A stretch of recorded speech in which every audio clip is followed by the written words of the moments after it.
दमा, सांस फूलना, खांसी, जुकाम, नजला, एलर्जी, साइनस की प्रॉब्लम, गले में गांठों का बन जाना एक ऐसी प्रॉब्लम है जिससे काफी सारे लोग परेशान हैं और काफी टाइम तक परेशान रहते हैं, ठीक नहीं होते। कई सारे इलाज कराते हैं। अस्थमा के बारे में ये बोला गया कि दमा दम के साथ जाता है, ठीक नहीं होता, लेकिन ऐसा नहीं है। आज हम आपको अपने 7 पीढ़ियों के एक्सपीरियंस से कुछ जड़ी बूटियां दिखाने जा रहे हैं। इन जड़ी बूटियों के प्रयोग से आप अपनी इन प्रॉब्लम्स को दूर कर सकते हैं, जिसमें सांस फूलना, दमा, खांसी, काली खांसी भी जिसको बोलते हैं कि लगातार खांसी आ रही है, बलगम नहीं आ रहा, सूखी खांसी है और खांसते खांसते फेफड़ों में, पेट में दर्द हो जाता है, पीठ में और छाती में भी दर्द होना शुरू हो जाता है उस खांसी की वजह से। अगर उस खांसी से आप भी परेशान हैं और काफी सारे ट्रीटमेंट करा चुके हैं तो इन जड़ी बूटियों के प्रयोग से आप इस बीमारी से जल्दी ही छुटकारा पा सकते हैं और कुछ ही दिनों में आपको राहत मिलनी शुरू हो जाएगी। अगर इसके साथ आपको साइनस की प्रॉब्लम है, साइनस यानी आपके नाक की हड्डी बड़ी हुई है और उसके वजह से आपको छींकें आ रही हैं और सांस नहीं ले पा रहे, कुछ लोगों को साइनस की वजह से माइग्रेन की भी अटैक्स आने शुरू हो जाते हैं, सर दर्द होना शुरू हो जाता है, उससे आप परेशान हैं तो ये नुस्खा आपको उससे भी छुटकारा दिलाएगा। साथ में अगर आपके गले में टॉन्सिल्स है, गिल्टियां हैं और गले में दर्द हो रहा है, उससे भी ये आपको छुटकारा दिलाएगा। एक्चुअली क्या होता है कि दमा कैसे बनता है? सबसे पहले नॉर्मल एलर्जी हो जाती है, छींके, नजला, जुकाम, खांसी, क्योंकि आप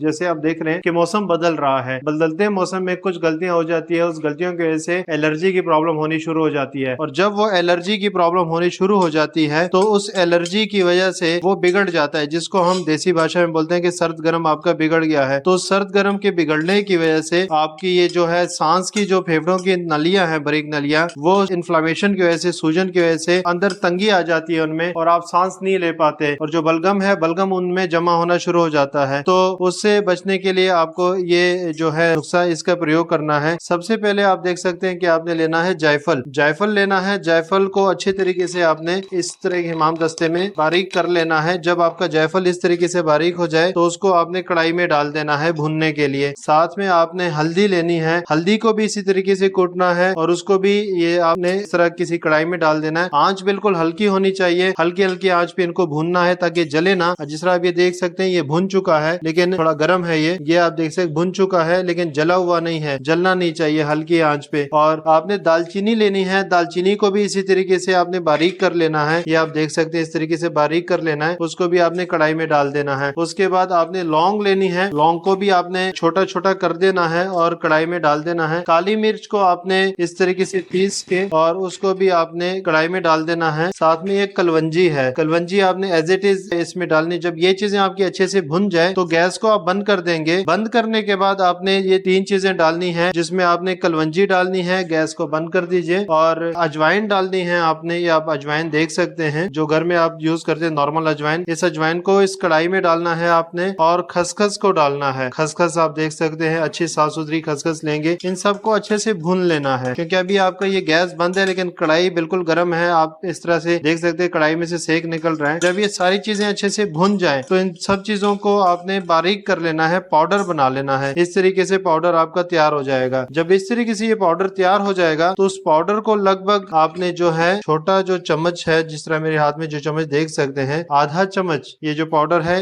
1 चम्मच ये शहद लिया हुआ है मैंने, 1 चम्मच शहद में आपने अच्छे से मिक्स कर देना है इसको। ये आप देख सकते हैं शहद में ये पाउडर अच्छे से मिक्स हो चुका है। ये बिल्कुल अच्छे से जब शहद और पाउडर एक बराबर हो जाए, मिक्स हो जाए, तो इस तरीके से ये एक चटनी सी बन जाएगी। ये आपने लेना है। इसका टेस्ट अच्छा रहता है, खाने में आपको ज्यादा परेशानी नहीं होगी। इसको इस तरीके से ये बन जाएगा। तो इसको आपने लेना है गुनगुने, इसको खाकर चाट लीजिए, ऊपर से गुनगुना पानी पी लीजिए आप, ठीक है जी। और दिन में 2 बार करना है, सुबह शाम खाना खाने से पहले आप कर सकते हैं इसको। साथ में आपने कुछ चीजों का ध्यान रखना है कि जिस तरह मौसम चेंज हो रहा है तो नहाने के तुरंत बाद आप पंखा, एसी, कूलर के नीचे नहीं जाएंगे और अपने शरीर को बिल्कुल सुखा के ही बाहर आइए। साथ में दही, लस्सी, अचार, नींबू, कोल्ड ड्रिंक्स, मौसमी संतरा, चावल, केला, अमरूद, खीरा, ये चीजें आपको नहीं खानी। इन चीजों का ध्यान रखना है कि ये चीजें ना खाई जाएं। और अगर फिर भी आपको ज्यादा परेशानी हो रही है तो सरसों का तेल गर्म करके छाती और पीठ पे मसल दीजिए, उसका भी ध्यान रखिए। ये सब चीजें आपको जो दिखाई हैं 8 चीजें, इन 8 चीजों से ये आपने तैयार कर लेना है और इसको लेना है। अगर फिर भी आपको परेशानी हो रही है तो दिए गए नंबर पे आप हमसे संपर्क कर सकते हैं। अगर किसी भी प्रकार से आपको दमा, खांसी, नजला, जुकाम, टॉन्सिल टॉन्सिल्स की प्रॉब्लम, साइनस की प्रॉब्लम है, तो आप छुटकारा पा सकते हैं। अगर आप ये खुद तैयार नहीं कर सकते तो इसकी तैयार दवाई भी हम आपको